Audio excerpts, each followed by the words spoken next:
કે તો આપણી ફરજમાં આવે છે કે ભાઈ આ પબ્લિક હેરાન થઈ રહી છે, એટલા સમયથી હું જોતો આવું છું, એક જાગૃત નાગરિક તરીકે મારી પોતાની ફરજ આવે છે. ભારત મારો દેશ છે, બધા ભારતીયો મારા ભાઈ બહેન છે, હું મારા દેશને ચાહું છું. એટલે આ જે પ્રતિજ્ઞા પત્ર છે તો બાળપણની અંદરથી જ સમગ્ર જે ભારત દેશ છે મારો પરિવાર છે, મારા પરિવારના લોકોને ક્યાંક તકલીફ થઈ રહી છે કે ભાઈ આદરણીય મહામહિમ રાષ્ટ્રપતિ શ્રી ભારત દેશ ભારત સરકાર નવી દિલ્હીને આપણે એક નકલ રવાના કરી છે. આદરણીય વડાપ્રધાન શ્રી ભારત દેશ ભારત સરકાર નવી દિલ્હીને આપણે કરી છે. આદરણીય રાજ્યપાલ શ્રી ગુજરાત રાજ્ય ગુજરાત સરકાર ગાંધીનગરને આપણે નકલ રવાના કરી છે. મિત્રો સ્વાગત કરું છું આજના વિડીયોમાં. આપ સૌનું આશા રાખું છું આ રીતે જ આપ મને સપોર્ટ કરતા રહેશો, કારણ કે આપણી ચેનલ ઉપર આપણે જ્યાં ક્યાંય પણ લોકોને પડતી તકલીફો છે, લોકોને પડતી મુશ્કેલીઓ છે અને ઘણી બધી બાબતો એવી હોય છે કે જ્યાં ક્યાંક ને ક્યાંક લોકો ઉપયોગી હોય છે, એવી બાબતોને આપણી ચેનલ થકી જે કંઈ પણ લોકોના પ્રશ્નો છે એ તમામ પ્રશ્નોને આપણે વાંચા આપવાનો પ્રયાસ કરીએ છીએ. મિત્રો સમગ્ર ગુજરાત રાજ્યની તો ઠીક છે, પરંતુ સમગ્ર ભારત દેશની વાત કરું તો ક્યાંક ને ક્યાંક કોઈક ને કોઈક પરિસ્થિતિ એવી આવીને ઊભી જાય છે કે જેની અંદર લોકોએ મસ્ત મોટી લાઈનો લગાવવી પડે છે. અને જો લાઈનો ન લગાવે તો બને એવું કે એ જે તે લોકોના દિવસો ન જાય. આ જે કંઈ પણ રાજનેતાઓ છે, આ જે કંઈ પણ લોકોના વિભાગો અધિકારીઓ છે, આ તમામ લોકો આવી બાબતોને ધ્યાને કેમ નથી લેતા? સૌથી મોટો પ્રશ્ન છે કે ક્યાં આવું બને છે? કાં તો કોઈને કામ કરવાની દાનત નથી. તમે કોઈ પણ ક્ષેત્રમાં જાઓ, કોઈ પણ જગ્યાએ જાઓ, કોઈ પણ સરકારી કામ માટે જાઓ તો સામાન્ય રીતે બસ લાઈનો જ લાઈનો હોય. આપણે જે તે સમયના નોટબંધીના સમયથી જોતા આવીએ છીએ કે અત્યાર સુધી આપણે હજુ સુધી ક્યાંક ને ક્યાંક લાઈનોની અંદર ઉભા છીએ. હવે ઘણી બધી પરિસ્થિતિઓ એવી છે કે જે સરકારે પબ્લિકની અંદર થોપેલી છે અને એ તમામ બાબતો ભોગવવાનું તમામે તમામ પબ્લિક એરિયા છે. કારણ કે જો આધાર કાર્ડ હોય તો લોકો લાઈનમાં હોય, કૂપન હોય તો લોકો લાઈનમાં હોય, ઈ-કેવાયસી હોય તો લોકો લાઈનમાં હોય, લોકોને કઈ પોતાના અંગત કાર્યો કરવા હોય તો પણ લોકો હંમેશા લાઈનોમાં જ હોય છે. એટલે લાઈન લાઈન અને લાઈન. તો આ લાઈનોને કઈ રીતે સાચવી શકાય? શા માટે લોકો સામાન્ય રીતે જો લાઈનોમાં જ ઉભા રહેશે તો એ લોકો કામ ક્યારે કરશે? અને કામ નહીં કરે તો ઘર ગુજરાન કેવી રીતે ચલાવશે? ઘર ગુજરાન નહીં ચલાવી શકે તો સામાન્ય રીતે જે કંઈ પણ ઇન્કમનો સ્ત્રોત છે, ઇન્કમ કેવી રીતે ઊભી થઈ શકશે? ઇન્કમ નહીં ઊભી થઈ શકે તો સામાન્ય રીતે જે કંઈ પણ આપણા રાષ્ટ્રનો વિકાસ છે, રાષ્ટ્રનો વિકાસ અટકી જશે. જો બોલવા બેસીસ તો ઘણી બધી લાઈનોને સાંકળી શકું છું, પરંતુ માત્ર 2 મહિના 3 મહિના અગાઉની વાત કરું છું કે જ્યારે જે તે સમયની અંદર માંગરોળની અંદર પણ આ આધાર કાર્ડનો પ્રશ્ન હતો. આ આધાર કાર્ડની અંદર ઘણી બધી એવા પ્રકારના ડેઈલી લોકો આવીને બેસી અને ત્યાંથી સાંજના સમયે એ લોકો જતા. શા માટે હજુ સુધી આ પ્રશ્ન સોલ્વ નથી થયો? કારણ કે આ જે કંઈ પણ આધાર કાર્ડ છે સરકારે નાખેલું છે, કૂપન છે સરકારે નાખેલું છે. તો પહેલા સરકાર પાસે એવી વ્યવસ્થા શા માટે નહોતી કે ભાઈ લોકોને આવી હાલાકીઓ ઊભી થાય એના પહેલા આપણે આ બાબતોને સમજી લઈએ, આ બાબતોને આપણે સાચવી લઈએ, જેથી કરીને લોકોને ક્યાંય કોઈ પ્રકારની એવી હાલાકી ન થાય, લોકોને ક્યાંય એવા પ્રકારે લાઈનમાં ન ઊભું પડે, લોકોના દિવસો ન બગડે. પરંતુ આજ પરિસ્થિતિ એવી છે કે લોકોને જે થવું હોય થાય. ઓલું કહેવાય ને કે રાજા સુખી છે જ્યારે પ્રજા દુખી છે, એવી પરિસ્થિતિઓ આજ આવીને ઊભી ગઈ છે. પરંતુ જે લોકો છે એ લોકો પણ કંઈ સમજવા માટે તૈયાર નથી હોતા, એવું પણ બનતું હોય છે. જેને પ્રતિનિધિ તરીકે આપણે છૂટીએ છીએ 5 વર્ષ માટે કે સામાન્ય રીતે આ વ્યક્તિ મારો અવાજ ઉપાડશે, મને ક્યાંક રાજકીય લેવલે, મને ક્યાંક સામાજિક લેવલે, મને ક્યાંક કોઈ પણ પ્રકારે પ્રોબ્લેમ થશે તો આ પ્રોબ્લેમની અંદર સૌથી પહેલા મોખરે આ અવાજ ઉપાડનારો જે વ્યક્તિ છે એને હું મારો કિંમતી અને પવિત્ર મત આપું છું. પરંતુ એ હોદ્દેદાર વ્યક્તિ બની જાય છે અને હોદ્દેદાર વ્યક્તિ બન્યા પછી બને છે એવું કે એ લોકોને તો ધ્યાનમાં જ નથી લેતા. કારણ કે લોકો પણ વિવે છે કે એ તો મોટા માણસ છે. તમામ લોકોને મારી એક બાબત જણાવી દઉં કે જે કંઈ પણ તમે પ્રતિનિધિ ચૂંટો છો, આ તમામ પ્રતિનિધિ એ તમારા વતી ચૂંટાયો છે. તમે છો તો એ પ્રતિનિધિ છે, તમે નથી તો એ કંઈ જ નથી. પરંતુ આધાર કાર્ડની બાબતોને લઈને આપણે આગળ ચર્ચા કરીએ તો આધાર કાર્ડની અંદર સામાન્ય રીતે શરૂઆતની અંદરથી માંડીને અત્યાર સુધી હજુ સુધી આજ લગભગ 6 મહિના 7 મહિના જેવું થઈ ગયું. સુધારા વધારાની કામગીરી બંધ છે, નવા આધાર કાર્ડ બની નથી રહ્યા. લોકો સવારથી માંડીને સાંજ સુધી લાઈનોમાં ઊભા હોય છે. એ લોકોને આધાર કાર્ડ માત્ર અપડેટ કરવા માટે કરી અને એ લોકોએ શું કરવું પડે છે તો કે અન્ય જે ગામડાઓ છે એની અંદર જવું પડે છે. એના માટે કરી અને આજ મારી જે રજૂઆત છે, વચ્ચે થોડી મારી બીમાર જે પરિસ્થિતિ હતી, મતલબ શારીરિક પ્રોબ્લેમ હતી, જેથી કરીને હું એક પથારીવશ પણ હતો, જેથી કરીને લોકોની વચ્ચે નતો જઈ શકતો, પરંતુ ફરી પાછો આપની દુઆઓથી આપની સમક્ષ હાજર થયો છું. તો અહીંયા આપણે વાત કરીએ કે જેઠવા નિઝામુદ્દીન સુલેમાનભાઈ, એટલે કે હું પોતે મૂળ માંગરોળ, તાલુકો માંગરોળ, જિલ્લો જુનાગઢનો રહેવાસી, પિન નંબર 362225, મોબાઈલ નંબર મેં અહીંયા બ્લેન્ક કર્યો છે અને તારીખ આપણે કાલની નાખીશું કે કાલે આપણે આ તમામ જે કંઈ પણ બાબતો છે એને રજૂ કરવાની છે. પ્રતિ કલેક્ટર સાહેબ શ્રી, જુનાગઢ જિલ્લા, ગુજરાત રાજ્ય. બાબત શું લખી છે, આપણે આને રજીસ્ટર રેડી કરાવશો અને તમામ જે કોઈ પણ લોકો છે એ લોકો સુધી, એટલે કે સોરી, તમામ જે કોઈ પણ ચૂંટાયેલા પ્રતિનિધિઓ છે હાલમાં જે છે અને કાર્ય કરી ચૂક્યા છે, આ તમામ સુધી આપણે પહોંચાડવાનો પ્રયત્ન કરીએ, જેથી કરીને વહેલી ને વહેલી તકે આ આધાર કાર્ડની જે કામગીરી છે એ શરૂ થાય. શા માટે હજુ સુધી બંધ છે? કોઈ અવાજ ઉપાડવા માટે તૈયાર નથી હોતા. પબ્લિક એટલી હેરાન થાય છે તો એના માટે કરીને કોઈ આગળ આવવા માટે તૈયાર નથી હોતું. તો શું, શા માટે આપણે આ લોકોને પ્રતિનિધિ તરીકે ચૂંટીએ છીએ? શા માટે આવા લોકોને આપણે આપણા રહેબરો બનાવીએ છીએ કે જે લોકો આપણો અવાજ તો ઠીક છે, આપણી સામે જોવાનું પણ પસંદ નથી કરતા. ચૂંટણી પછીના સમયગાળા દરમિયાન જ્યારે ચૂંટણી આવશે, એઝ અ પ્રતિનિધિ તરીકે તમારા વોટ બેંક જોતો હશે, તમારો મત જોતો હશે, તો તમારી ઘરે આવીને બેસશે. કેમ છે ભાઈ, મજામાં? તને કશો વાંધો નથી ને? હકીકતમાં આ આવનારા 5 વર્ષની અંદર સદંતર રહેણે આ વસ્તુઓ ચાલુ રાખવી પડે કે ભાઈ તને કઈ પ્રોબ્લેમ નથી ને, તને કઈ વાંધો નથી ને, બોલ, તારા કોઈ ડોક્યુમેન્ટ્સ ની અંદર પ્રોબ્લેમ નથી ને, તને ક્યાંય આધાર કાર્ડની તકલીફ નથી ને, તને ક્યાંય કૂપનની તકલીફ નથી ને, તને સરકારી યોજનાઓનો લાભ બરોબર મળે છે કે કેમ, તને સરકારી યોજનાઓની અંદર ક્યાંક લાઈનમાં ઊભું પડે છે કે કેમ? આ પૂછનારો વ્યક્તિ એ ખરા અર્થમાં આપણો પ્રતિનિધિ અથવા ખરા અર્થમાં કહેવાય ને કે આપણો રહેબર કહી શકાય. પરંતુ અહીંયા વાત કરીએ આપણે આધાર કાર્ડ સંબંધની કાર્યવાહીમાં કીટનો વધારો કરવા.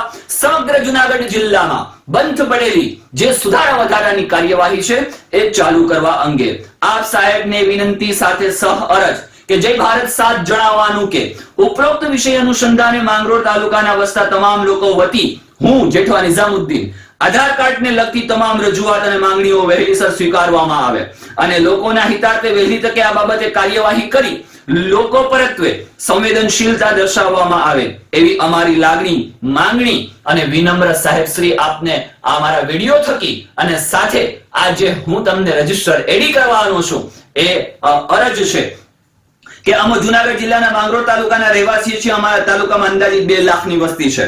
એ મુજબ માંગરોળ શહેરની હદમાં આધાર કાર્ડ બનાવવા તથા સુધારો વધારો કરવા, મોબાઈલ નંબર અપડેટ કરવાની કાર્યવાહી કરવા માટે મળતી માહિતી મુજબ એક કે ભાઈ માંગરોળ તાલુકા પંચાયત કચેરીએ 2 કીટ છે જેમાં માત્ર અને માત્ર અપડેટ થાય છે. લોકોની લાંબી લાઈનો, કતારો લાગી હોય છે. જ્યારે બીજું Mangrol state bank of India પાસે જે એક કીટ છે જેનું કાર્ય પણ બંધ પડેલું છે. હું પોતે ગયેલો હતો એ ભાઈ રજા ઉપર.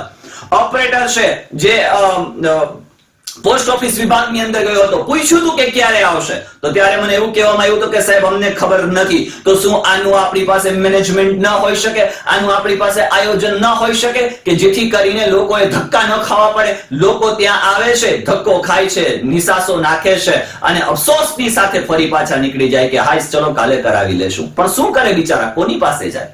કોઈ પાસે જાય છે તો એમ કહે છે કે આ મારા વિભાગમાં ન આવે. તો તમે ક્યારેય વોટ લ્યો છો, તમે ક્યારેય મત લ્યો છો તો તમે એવું કહીને લ્યો છો કે ભાઈ આ મજૂર છે તો મજૂર તરીકે વોટ આપજે? હા, તું બિઝનેસમેન છે તો તારે બિઝનેસમેન તરીકે વોટ આપવાનો છે. તું આ છે તો તારે આના તરીકે વોટ આપવાનો છે. બધાના વોટ ડિવાઈડ કરો છો. તમે બિઝનેસમેન હોય, નોકર હોય, મજૂરિયાત હોય અથવા તો ગમે તે ફિલ્ડની અંદર જોડાયેલો હોય, એ મત એટલો જ કિંમતી હોય છે જેટલો બિઝનેસમેનનો હોય છે, એટલો જ અહીંયા ભીખ માંગતા વ્યક્તિનો પણ હોય છે. તો આવું પૂછીને શા માટે વોટ દેતા? પરંતુ અહીંયા માત્ર કહેવાનું એટલું છે કે તો આપણી ફરજમાં આવે છે કે ભાઈ આ પબ્લિક હેરાન થઈ રહી છે. એટલા સમયથી હું જોતો આવું છું. એક જાગૃત નાગરિક તરીકે મારી પોતાની ફરજ આવે છે. ભારત મારો દેશ છે, બધા ભારતીયો મારા ભાઈ બહેન છે, હું મારા દેશને ચાહું છું. એટલે આ જે પ્રતિજ્ઞા પત્ર છે તો બાળપણની અંદરથી જ સમગ્ર જે ભારત દેશ છે મારો પરિવાર છે, મારા પરિવારના લોકોને ક્યાંક તકલીફ થઈ રહી છે તો મારી ફરજમાં આવે છે કે હું એ લોકોનો અવાજ બનું, એ લોકોનો અવાજ ઉપાડું, જ્યાં સુધી પહોંચવાનું છે ત્યાં સુધી પહોંચવાનો પ્રયત્ન કરું. તો અહીંયા માંગરોળ પોસ્ટ ઓફિસમાં એક કીટ છે જેનું કાર્ય પણ બંધ પડેલ છે. બીજું, આધાર કાર્ડ વગરની ઓળખ છે સ્વાભાવિક છે કે નકામી છે. મોબાઈલ નંબર જોઈએ છે, તમારે સિમ કાર્ડ લેવા જાઓ છે તો આધાર કાર્ડની જરૂર છે. આધાર કાર્ડમાં તો લોચા ચાલે છે, તો આધાર કાર્ડની અંદર પણ મોબાઈલ નંબર ચાલે છે, તો સિમ કાર્ડની અંદર તો સ્વાભાવિક છે કે આધાર કાર્ડ વગર મોબાઈલ નંબર ન મળે ને મોબાઈલ નંબર વગર આધાર કાર્ડ ન મળે. તો આવી પરિસ્થિતિઓને કઈ રીતે ચલાવી લેવી, શું થઈ રહ્યું છે એમ. પરંતુ કશો જ વાંધો નહીં, આપણી પાસે એક ઓળખ આપી છે તો એ ઓળખ મુજબ આપણે ચાલતાની સાથે ડોક્યુમેન્ટને લગતા કોઈ પણ કાર્ય હોય જે કરવા માટે સૌપ્રથમ આધાર કાર્ડ જરૂરી છે, અથવા આધાર કાર્ડ હોય એમાં ભૂલો હોય તો તેમાં સુધારા વધારા કરી તેને અપડેટ કરી ડોક્યુમેન્ટેશનના સમયે રજૂ કરવું ફરજિયાત. નહીંતર સરકારી કામ કે રોજિંદુ કામ સ્વાભાવિક છે અટકી જાય છે. આજ કોઈ પણ ક્ષેત્રની અંદર ક્યાંય પણ જાઓ, સામાન્ય હોટલમાં પણ રોકાવું હોય તો આધાર કાર્ડ છે એ જરૂરી છે. તમારી ફર્સ્ટ આઈડેન્ટિટી છે કે આધાર કાર્ડ. આધાર કાર્ડની અંદર તમે પોતે આખા એની અંદર ઉતરેલા છો. કોણ છો તમે? જે તે નામથી નથી ઓળખાતા, તમારી પાસે રહેલા ડોક્યુમેન્ટ્સથી તમે ઓળખાવ છો. એટલે અહીંયા તો કે વસ્તી ધરાવતા વિસ્તારમાં કીટ આવેલી છે, આધાર કાર્ડની કીટો આવેલી છે, જેથી દરરોજ આધાર કાર્ડને અપડેટ માટે કે સુધારા વધારા માટે લોકોએ તાલુકા કચેરીએ લાઈનો સ્વાભાવિક છે લગાવવી પડે છે. 2 લાખની વસ્તી છે, લોકોને આધાર કાર્ડ અપડેટ કરવા હોય છે. દર 5 વર્ષે આધાર કાર્ડની કામગીરીનું કાર્ય આવે છે. પછી ચૂંટણી સમયે આપણે સેતુઓ નાખી દઈએ છીએ, સુધારા વધારા સેતુ, ચૂંટણી સેતુ, આ સેતુ, ઓલું સેતુ. 5 વર્ષ દરમિયાન કેમ આવું કામ ન થઈ શક્યું ભાઈ? શા માટે એવું આયોજન ન થઈ શકું? કરોડો રૂપિયાનું આપણે ધુમાડો કરી નાખીએ છીએ, કરોડો રૂપિયાનું આપણે પાણી ફેરવી નાખીએ છીએ કરોડો રૂપિયા ઉપર, કે જે પ્રજાના ટેક્સના પૈસા છે. કોઈ ઘરેથી નથી લઈને આવ્યું, પ્રજાના ટેક્સના પૈસા છે. તો આ ટેક્સના પૈસાથી પ્રજાનું કામ કેમ ન થઈ શકે? આ એક સૌથી મોટો પ્રશ્ન છે. ત્યાં ઘર્ષણ જેવો માહોલ ઉભો થાય છે. અત્યારે હું થોડાક સમય પહેલા WhatsApp ની અંદર ઘણા બધા પ્રકારના એવા મેં ફોટોઝ જોયા, ન્યૂઝ ચેનલના ફોટોઝ જોયા કે ભાઈ જ્યાં ઘણી જગ્યાએ ઘર્ષણો થયા છે, જ્યાં ઘણી જગ્યાએ મારામારી થઈ છે, જ્યાં ઘણી જગ્યાએ લેપટોપ તોડી નાખવામાં આવ્યા છે. પણ માણસની સહનશીલતાની એક સીમા હોય છે. જ્યારે એ સહનશીલતાની સીમામાંથી પાર થાય આવી પરિસ્થિતિઓ ઊભી થાય છે. અહીંયા બહાર ગામના ધક્કાઓ પણ ખાવા પડે છે, લોકોએ બહાર જવું પડે છે. મુજબ લગભગ સમગ્ર જુનાગઢ જિલ્લામાં આધાર કાર્ડમાં સુધારા વધારાનું કાર્ય પાછલા ઘણા સમયથી બંધ થયેલ છે, જેથી લોકો ઘણી હાલાકી ભોગવી રહ્યા છે. સામાન્ય પ્રજાને આધાર કાર્ડ જેમાં મહત્વના પુરાવા કે અપડેટ કરવા માટે લાંબા અંતરના ધક્કા ખાવા પડતા હોય અને આટલી નાની સગવડતા કરવામાં જો કચાશ રહી જતી હોય તો એ પ્રજા માટે હિતાવહ અમને જણાતું નથી. આધાર કાર્ડ સરકારી કામ તથા રોજિંદા કામ સબબ જરૂરિયાત રહેતી હોવાનો પુરાવો સામાન્ય પ્રજાને આધાર કાર્ડ અપડેટ કરવામાં તકલીફ ભવિષ્યમાં અપડેટ કરવામાં ન આવે અને સુધારા વધારા જ ન થઈ શકે તો હેરાનગતિ વધી જવાની છે. આપ સાહેબશ્રી અમારી આ નમ્ર અપીલ છે કે માંગરોળ તાલુકાના સેન્ટરમાં સામાન્ય સુવિધાઓથી લોકોને વંચિત રહેવું પડે તે વિચારવા લાયક બાબત છે. આધાર કાર્ડના લીધે ઘણા બધા કામ અટકતા હોય છે. કોઈ યોજનાઓનો લાભ મેળવવો હોય તો અટકી જતો હોય છે, પાસપોર્ટની કાર્યવાહી કરવી હોય તો અટકી જતી હોય છે, કૂપનની અંદર કોઈ કાર્યવાહી કરવી હોય તો અટકી જતી હોય છે. માત્ર આધાર કાર્ડથી ઘણા બધા કાર્યો છે એ અટકે છે. જેથી કરીને જુનાગઢ જિલ્લા માંગરોળ શહેરના વિસ્તારમાં વસતા લોકો આધાર કાર્ડ અપડેટની સમસ્યા, સુધારા વધારાની સમસ્યા કે નવા આધાર કાર્ડ બનાવવાની સમસ્યાઓનો સામનો કરવો પડી રહ્યો છે. સાથે બહાર ગામ જવાની ફરજ પડતી હોવાથી ખર્ચ પણ ભોગવવાની સ્થિતિ સર્જાયેલ છે. માંગરોળ શહેરની હદમાં જુદા જુદા વિસ્તારોમાં જુદી આધાર કીટની કીટો પૂરી પાડવા અથવા જે કીટો બંધ પડેલી છે ઓલરેડી એને ચાલુ કરવા માટે, સુધારા વધારા કરવા માટે, અપડેટ અને નવા આધાર કાર્ડ બનાવવા કાર્ય ઝડપી શરૂ થાય એવી અમારી સહ અરજ સાથે આપ સાહેબશ્રીને માંગણી છે. જેથી લોકોને ધક્કા ખાવામાંથી, હેરાનગતિમાંથી, બહાર ગામ જવાના ખર્ચાઓમાંથી, મહત્વના પુરાવાના કાર્યમાં પડતી મુશ્કેલીઓમાંથી દૂર કાર્યવાહી કરવા અરજ છે. અમારી ઉપર મુજબની માંગણીઓ વહેલી તકે આપ સાહેબ દ્વારા સ્વીકારવામાં આવે અને આપ સરકાર દ્વારા વહેલી તકે આ બાબતે યોજનાઓનું અમલીકરણ કરવામાં આવે, એમાં જુનાગઢ જિલ્લા તેમજ માંગરોળ તાલુકાના લોકોનું હિત રહેલું છે. તો અમારી પરિસ્થિતિને ધ્યાને લઈ અમારી આધાર કાર્ડને લગતી સમસ્યાઓનું વહેલું નિરાકરણ આવે એવી આશા. જો અમારી માંગણીઓ અયોગ્ય હોય કે પાયાવિહોણી, સાહેબ આ અયોગ્ય કે પાયાવિહોણી તો મને તો નથી લાગતી, અથવા તો જે લોકો વિડીયો જોઈ રહ્યા છે એ પણ કમેન્ટ કરજો કે આ કોઈ જે કંઈ પણ છે એ પાયાવિહોણી નથી. અમારી માંગણી છે એ પાયાવિહોણી નથી, કારણ કે લોકો હેરાન થઈ રહ્યા છે, એની પરિસ્થિતિઓ ગંભીર બની રહી છે. બાળકોના આધાર કાર્ડ અપડેટ નથી થઈ રહ્યા, બાળકોના આધાર કાર્ડમાં સુધારા વધારા નથી થઈ રહ્યા, મોટાના આધાર કાર્ડમાં સુધારા વધારા નથી થઈ રહ્યા. પરિસ્થિતિઓ ક્યાંક ને ક્યાંક કથળાય છે, જેથી કરીને અમારી માંગણીઓનો અસ્વીકાર કરી શકાય એ બધી જ જાણીએ છીએ, પરંતુ સામાન્ય તરથી વિચારતા કોઈ માંગણી અયોગ્ય કે ગેરવાજબી નથી, અત્યંત આવક માંગણીઓ છે. જો અમારી અત્યંત આવશ્યક અને વાજબી માંગણીઓનો સ્વીકાર કરવામાં નહીં આવે તો જુનાગઢ જિલ્લા અને માંગરોળ તાલુકાના તમામ લોકો સાથે મળી અને અમે ગાંધી ચિંધ્યા માર્ગે સત્યાગ્રહ કરીશું. અમને આશા છે કે અમારે આવા સત્યાગ્રહ કરવાની કોઈ જરૂરત ઊભી નહીં થાય.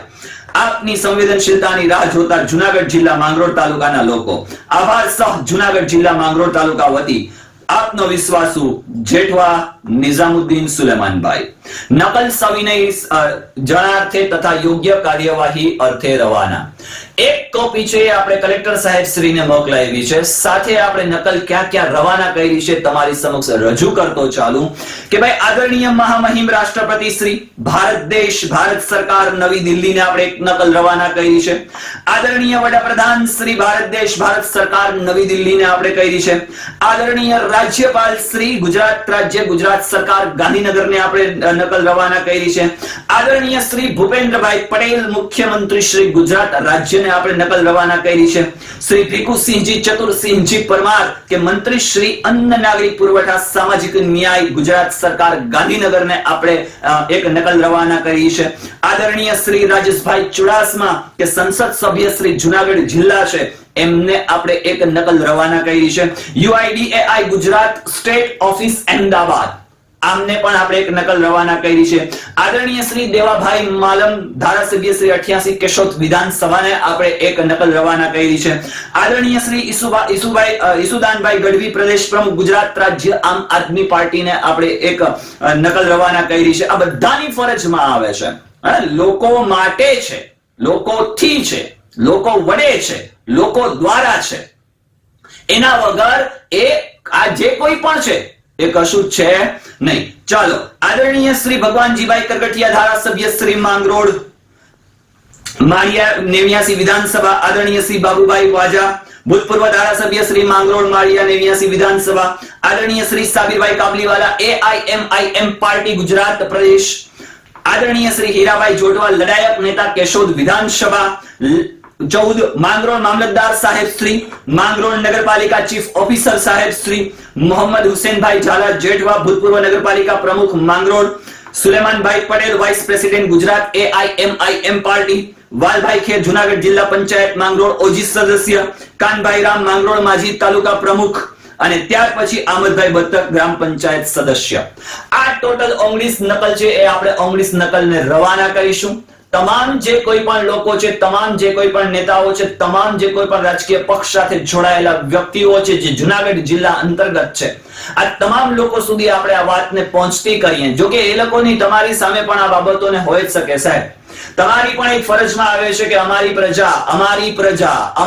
પ્રજા ક્યાંક પ્રોબ્લેમમાં છે, અમારી પ્રજા ક્યાંક મુસીબતમાં છે, ક્યાંક મુશ્કેલીઓમાં છે, ક્યાંક ને ક્યાંક એનું કામ નથી થઈ રહ્યું. એના માટે જ કરીને ક્યાંક ને ક્યાંક એ તમને તમારો પ્રતિનિધિ તરીકે ચૂંટે છે, જેથી કરીને આપ સૌની ફરજમાં આવે છે કે વહેલી તકે આ બાબતને ધ્યાનમાં લઈ અને માત્ર એક તરફી નહીં, સમગ્ર લોકોને ધ્યાનમાં લઈ, સમગ્ર જનતાને ધ્યાનમાં લઈ ને ક્યાંક આ લોકોનું હિત જળવાય, ક્યાંક ને ક્યાંક આ લોકોને આવી પરિસ્થિતિઓમાંથી વહેલું ને વહેલી એ પરિસ્થિતિઓમાંથી બહાર નીકળી શકે એવા પગલા લો. શક્ય બને તેટલું ને તેટલું વહેલું આ ટેકનોલોજીની અંદર ધ્યાન રાખી અને સુધારા વધારા માટે કરી અને કાર્ય ત્વરિત બનાવો. KYC નો જે પ્રશ્ન છે એ પ્રશ્નને શક્ય બને તેટલો ને તેટલો વહેલો સોલ્વ થાય, જેથી કરીને આ જે ભોળી પ્રજા છે, જે માંગરોળ, સમગ્ર માંગરોળના લોકો છે, સમગ્ર જુનાગઢ જિલ્લાની વાત કરું કે જ્યાં જ્યાં આધાર કાર્ડની કીટો બંધ પડેલી છે, જ્યાં જ્યાં સુધારા વધારા નથી થઈ શક્યા, ત્યાં વહેલા ધોરણે આ કાર્ય હાથ ધરવામાં આવે. એમાં જ ક્યાંક ને ક્યાંક પ્રજાનું હિત રહેલું છે. તો મળીએ છીએ નેક્સ્ટ વિડીયોની અંદર. એક જાગૃત નાગરિક તરીકે મારી પોતાની ફરજમાં આવે, કારણ કે એવરી ડે મને બે ત્રણ ફોન આવે છે કે નિઝામ સર ઓલા સુધારા વધારાની કીટ માટેનું શું થયું, સુધારા વધારા હજુ સુધી આધાર કાર્ડમાં નથી થઈ રહ્યા, શું થયું છે. ક્યાંક પરિસ્થિતિ એવી હોય છે કે મારા કાબુમાં નથી હોતી, મારા હાથમાં નથી હોતી, જેથી કરીને લોકોની એક માત્ર હું નાનો અમથા પ્રશ્નોની એક વાચા આપી શકું છું. મેં કીધું ને, ભારત મારો દેશ છે, બધા ભારતીયો મારા ભાઈ બહેન છે અને હું મારા દેશને ચાહું છું અને દેશના હિતમાં જ મારું હિત રહેલું છે. એટલે મળીએ છીએ નેક્સ્ટ વિડીયોની અંદર. ત્યાં સુધી ખુશ રહો, પરિવાર સાથે રહો, ખૂબ આનંદમય રહો, ખૂબ પ્રગતિ કરો અને લોકોને હિતાર્થે સારું એવું કામ કરતા રહો. જય હિન્દ.